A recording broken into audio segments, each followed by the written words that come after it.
Good morning, everyone. My name is Sjue. I am a senior at Pembroke Hill.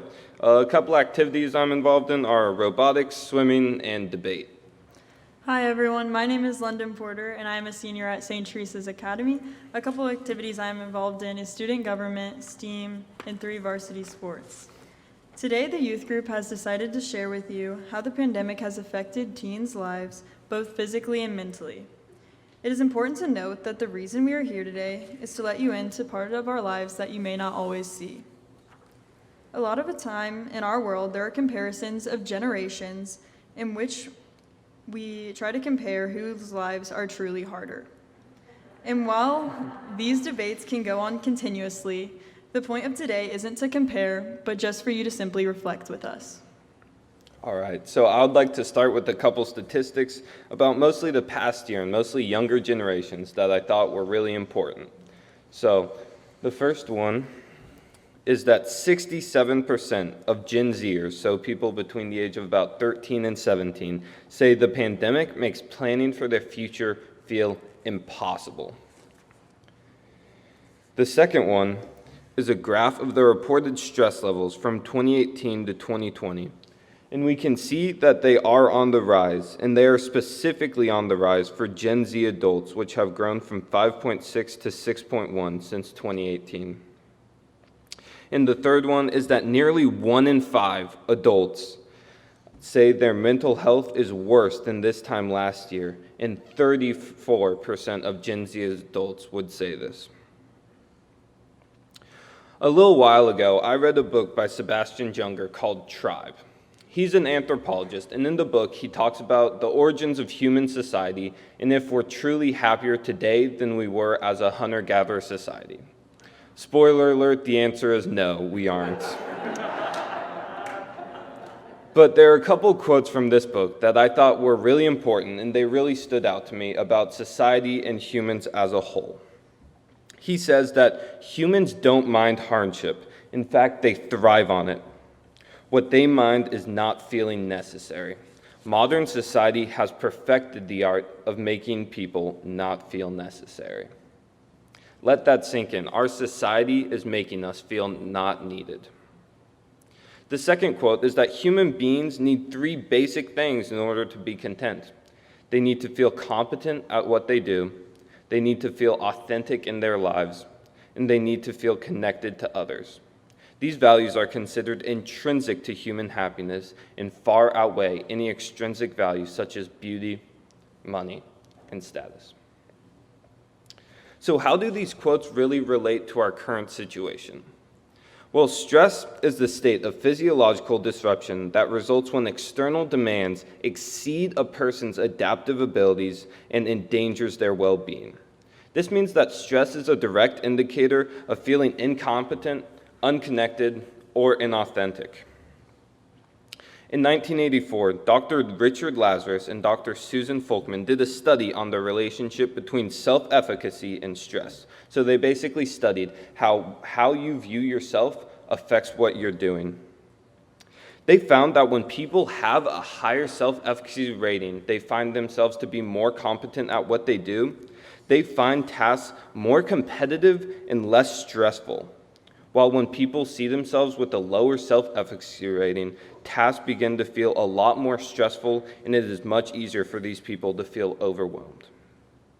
Throughout the pandemic, we have seen that 67% of these Gen Zers feel that the pandemic makes planning for their future feel impossible. This is a mindset that we have very low self-efficacy ratings, which actually leads to increased stress in all activities we do. This mindset is directly impacting how we carry out all of our tasks. We begin to value our abilities so lowly that we feel stressed out by the simple things, such as going back to school. It very easily turns into a difficult cycle of incompetence to stress to unfulfillment in all of your activities. So today I'm planning to share with you what some of my activities are. So to start, I'm going to share with you my daily schedule.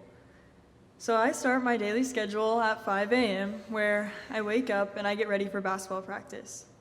After going through basketball practice, I get 15 minutes to change for school, where then I go through my classes, which are Your World, Your Faith, which is my religion class.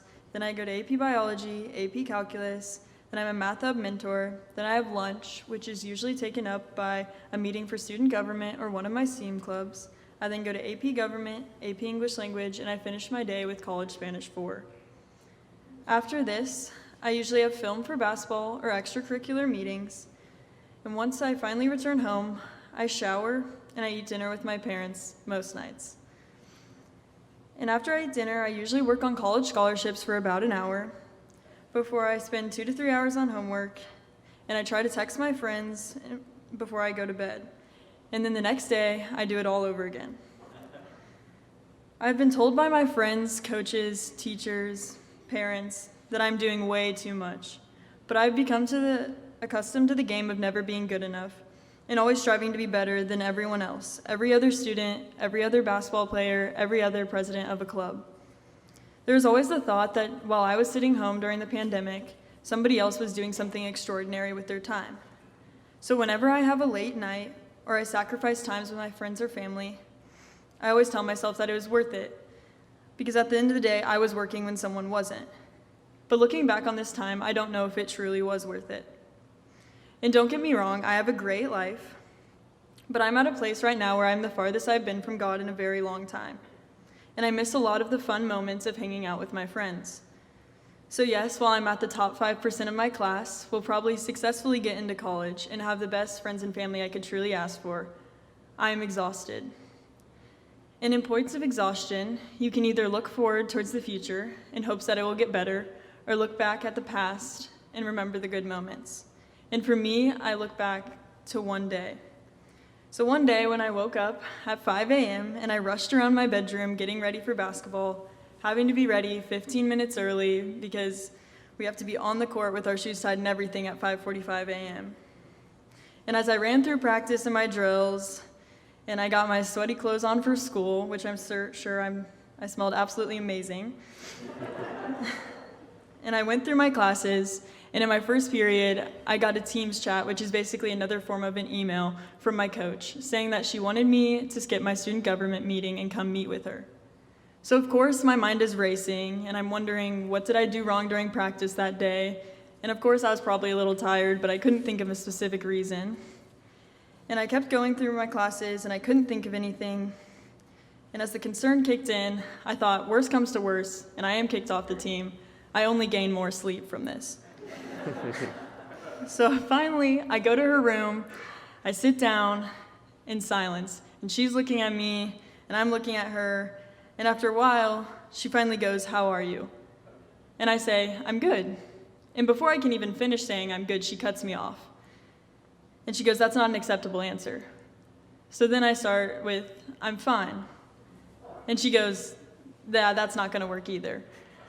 So after some banter back and forth, she finally tells me, "I need you to tell me how you actually are." And this took me aback, because there's not many times in life somebody actually asks you how you are without it being in passing, without seeing somebody at the grocery store, and you can't say, "Oh, I'm terrible," because you just say like, "Oh, I'm good, how are you?" There's not a lot of times you're asked that. And I think back to this day often, because every day you can ask yourself how you are. And once you give yourself an honest answer, you can ask yourself, what do I want out of this day? And if you figure out what you want out of this day, you can figure out what you need out of this day. And I think by doing that for yourself every day, you can get out of the repetition and the chaos of every day and keep your priorities more in line. But I'm not here to complain about my life to you, but I'm here to try to figure out a way to help combat this. And for me, I think this starts by keeping Sundays as a more holy day. Because in this day and age, Sundays aren't the same as they used to be. It's not that everybody goes to church on Sundays. I now can have basketball practice on Sundays. I now can sleep in on Sundays. It's just not the same and held to the same standard as it used to. My grandfather is a Presbyterian minister in Webb City, Missouri, so my dad grew up as a preacher's kid. And every Sunday, they went to church in their church clothes, which were just meant for Sundays, and were worn nowhere else. And after church, they would go home, and my grandmother would have lunch on the table for them at 11, not a minute before or not a minute after. And I've heard many stories of my dad riding his bike to church and hiding it in a secret spot, which was usually just behind an AC condenser unit.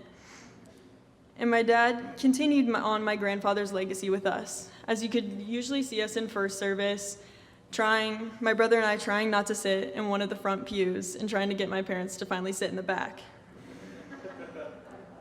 But when the pandemic hit, this all changed, and church suddenly wasn't in person, and we were online. And so then it was now a wake-up call of me trying to walk down the stairs in my pajamas to be and watch it with my family. I think my dad knew that eventually at one point I would have to decide in college if I wanted to continue going to church. But I don't think he knew that I would drift away from him earlier than that. My brother, as I like to call him, the golden child, goes to church, sometimes even in Virginia where he is at school, and I can't even make myself go to church every morning when I just have to walk down the stairs.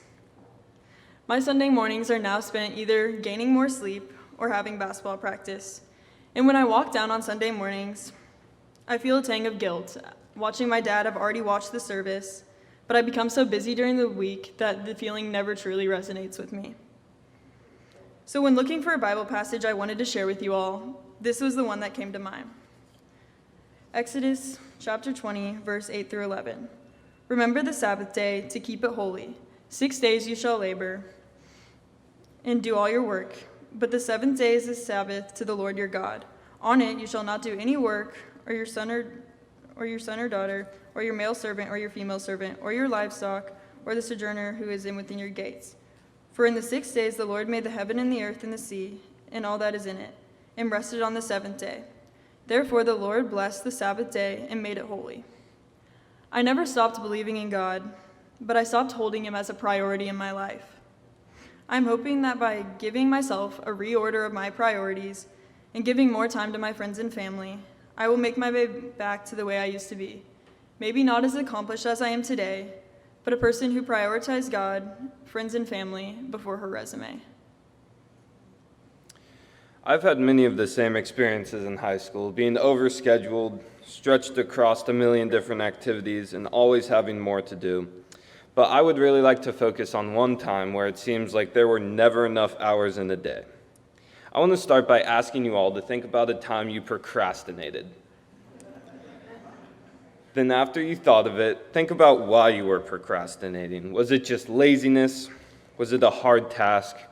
Were you exhausted? Were you doubting yourself? If you ask my parents, they will tell you that college essays are one thing I procrastinated until the very last minute, usually the night before. But this particular instance took place about a week away from the deadline. I still had a handful of essays to write about my life, my motivations, my passions, everything I wanted to accomplish in college. And I had just been staring at a blank document for a couple days, telling myself I'm planning out exactly what to write, but I knew I really had nothing.